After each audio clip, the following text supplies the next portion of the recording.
This is NDTV. And you're watching NDTV Prime.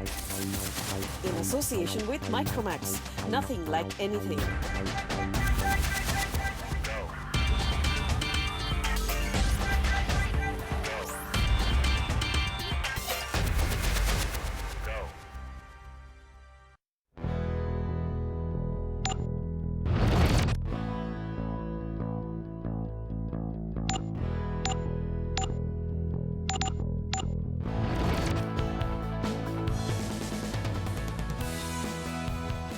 Our very special focus. We've got Nikhil Mahajan studying electrical engineering at IIT Delhi and Dev Priya Mishra who's studying mechanical engineering also at IIT Delhi. We're going to get some talking points from them and see why they believe the course they study is tailor-made for them and why they believe it is preferable as well. Also, as always, our expert Mahesh Perry with us to moderate this and make sense of this debate as it plays out over the next couple of minutes. So we'll start right away. You'll have 1 minute to make your point.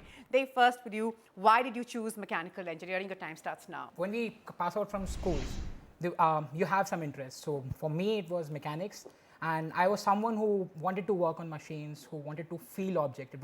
I could have opted for electrical or computer science in some other IIT, but I chose mechanical at my rank because I thought that doing something that too much abstract or too much mathematical will not give me that much feel when I'll be working on some machine, when I'll be doing maybe a simulation. We say that mechanical was an evergreen branch. You say that there is recession in computer science department, people will be giving you fun days, that there'll be recession in electrical engineering, computer science, but mechanical and civil, they are evergreen branches. You'll get jobs, you'll get research opportunities, wide spectrum of research opportunities you have.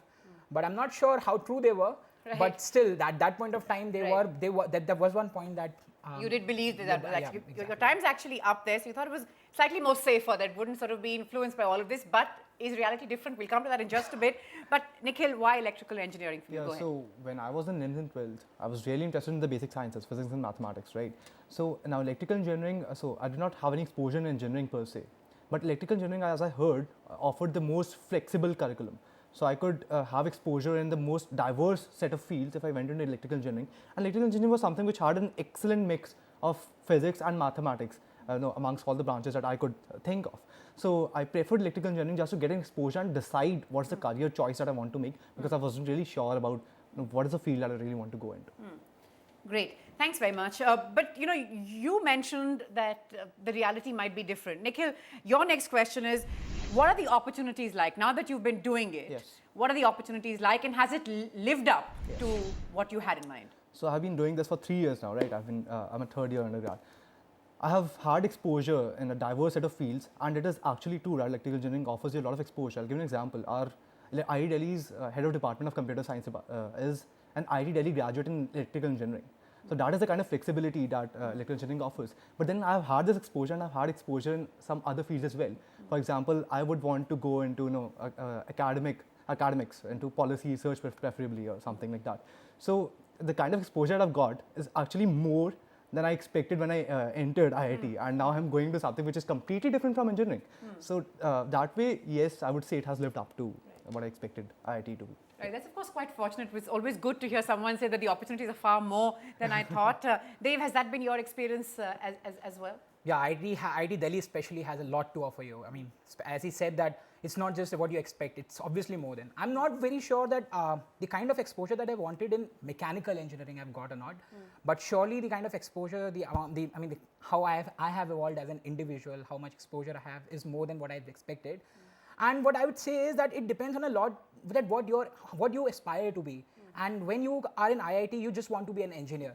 But once you are here, you see so many people doing a lot of things. Like one of our dean, Professor Ambud Sagar, he has done his research MS in mechanical. Then he went to policy research from MIT, and now he's back in IIT, dealing with us, teaching us humanities courses. So if that is something that that attracts you more, then obviously you'll not be just concerned about how much exposure you have in mechanical engineering department.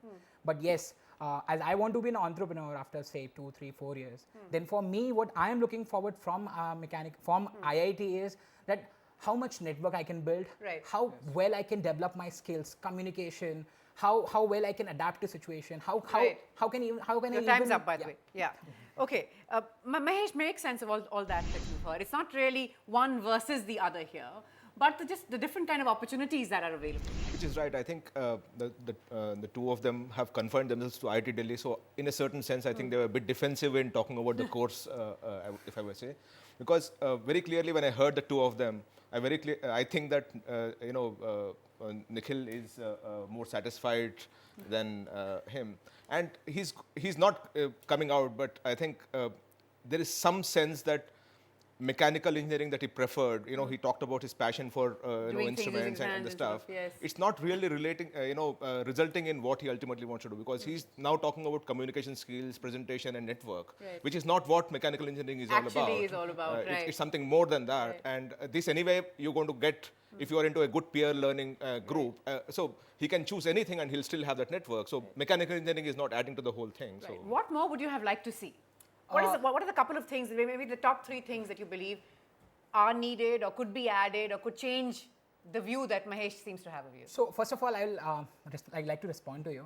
It's not just about that when I'm saying that I want to be an entrepreneur, I won't be using mechanical. Believe me, when I'm thinking of a business idea, when I'm thinking of what I'll be doing it's completely related to mechanical engineering. I want to do something in green energy. I've done courses, and there at that point of time, just go through the Silicon Valley. What do these people do there? People who pass out from schools, they just talk to people, they start something, and then you say that, see, the computer science engineering, the Silicon Valley is prospering. But when we do that, you feel that maybe we're not able to relate that much to mechanical engineering, or maybe we are not able to relate to what we are studying. I'm going to get Mahesh to respond to that. Is that fair, Mahesh? We sort of look at them in Silicon Valley and sort of say, wow, what a great job, but somehow we don't seem to put the same sort of the trust or confidence in our guys, or sort of, is that fair? I think it's a larger scale out here that we're dealing with, Natasha. Okay. IIT Delhi is a preferred Right. institution. So I think if you come to IIT Delhi, you need to dream, you need to really, really dream high. And big, it's very yes. important, because I'd be very upset if the IIT Delhi students stop dreaming about what they must do next, right? But having said that, I would still want, in a certain sense, a greater emphasis on not communication skills. You're going to get that. Trust me, when you get into a good institution, you're going to have a great network, you're going to get into good communication skills and all. It's about, see, we're dealing with professional education, we're dealing with mechanical engineering. So what is it that you want to do in mechanical engineering moving forward? My question to him would be, if I were to just turn this question around, what would you want to do after you pass out of IIT Delhi? Quickly. Exactly. I was saying, if I'll be going, I'll be seeing what are the scopes of green energy in there, solar, wind energy, and I'll be seeing how much scope. Not just when you're trying to form a company, it's not just how efficient you are. It's more about how much, what's the market set in front of you. I'm comfortable with that. Yeah. I'm just going to get try and hear from Nikhil as well. Nikhil, let's sort of open the debate there, bring you in again. What next for you? So what next for me? So I've already dabbled into policy research. I'll probably try to get into academics, or I may also try for the civil services, because that gives me the option of making policy and implementing it as well. So that is something that I'm looking forward to. But at the same time, the kind of exposure that I've got in electrical engineering, that makes me technically very competent. And in today's age, I think that it's very important for policy makers, right, to understand what's really going on and what are the opportunities that are available to the policy makers to implement stuff for the people. That's actually a very good point, and good to hear that there's someone wanting to go into policy, into research. How unusual is it to see India's brightest minds looking at policy? Because largely when we hear, at least from a layperson's perspective, it just seems to be everyone's running after that big placement, that big pay package. Kaun banega crorepati starts starts really early. So, Mahesh? I think, Natasha, this country would not move forward unless we have good professional minds taking up governance, right? And it is so important that publicly funded institutions like IIT Delhi and the cream of Delhi, you are talking about the best students out here. They must start working on policy research, and I'm so happy that Nikhil is working on that.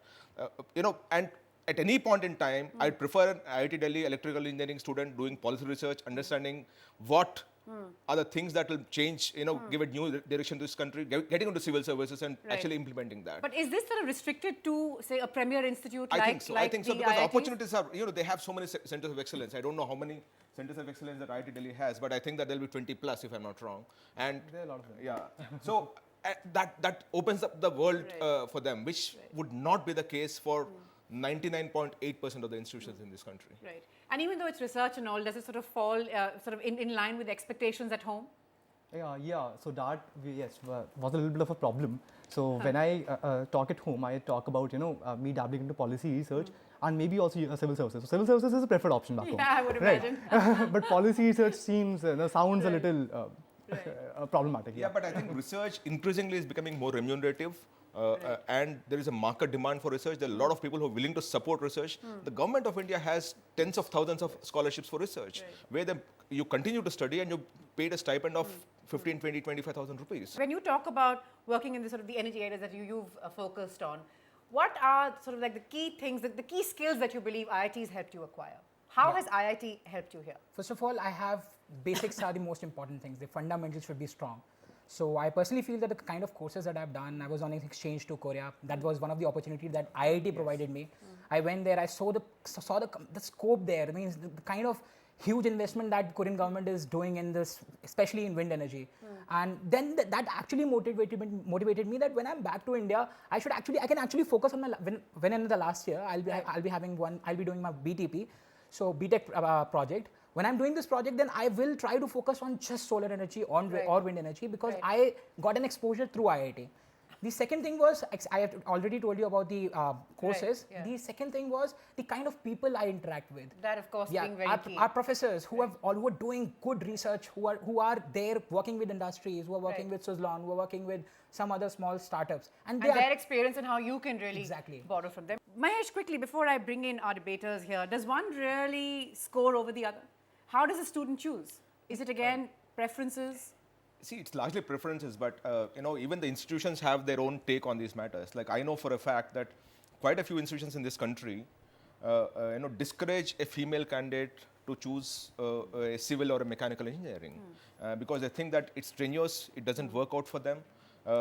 Mining, for example, by law, by rules, is prohibited for girls, right? So the student must be a bit more careful about those kind of things. When you leave IIT, what do you see for yourself and for those around you? Is it going to are most of them going in for jobs, or is study the option, both for you and those around you? Yeah, so there are like all kind of people. There are people who will be directly going for jobs. There'll be people who will be going for research, and there'll be people who will have a different aim. I mean, in their mind, they'll be just, even if they're going for a job, they'll have a different mind. They're not going for a job to earn money. They're going there just for experience. So as far as I'm considered, I'll be taking up a job where I can make decisions, where I will be involved in decision making, where I'll not be just involved in simply doing some stuff that my manager has told me. I'll be going where I can do analysis, where I can do strategy making, all these things. Even policy for a company, I would be more than happy for that. But then what most of the IITians do is that their focus is on placements. Nikhil, would you agree with that the focus still is on getting that job? Whether I take it or not is different, but I just need to brandish it about that I got it, I got a great deal, but I chose to let it go. Yes, it is DART, obviously DART, because you care for the brand. IITs have a brand, that's why people want to enter it. But apart from that, people are also looking for the pay package. I mean, the mindset that we have in society, the reason we were so pushed towards IITs by our parents was because of the brand, the packages that were publicized in the media, right? So I'll give an example. So a couple of years back, Samsung came and it took all the people of electrical engineering department who had a grade point above 8. So now we are effectively reducing students to their grade point. Right. We are effectively telling students that you are your CGPA, that is it, right? Which is really taking away the focus, away from the research, the kind of learning that's happening, because grade point definitely does not reflect the kind of learning that the student has done in his 4 years. So that is very problematic. These kind of big companies, especially the IT sector, which is experiencing a big boom, they're reducing students to just numbers and not just the kind of learning that they've done. Right, so something there for everyone, whatever works best, whatever is the best fit, we do hope you get it. Keep writing to us, and Dave and Nikhil, thanks very much for coming in, sharing your thoughts with us. Mahesh, pleasure as always having you. Well, that's it then for the moment from the entire team and me. Bye, good night.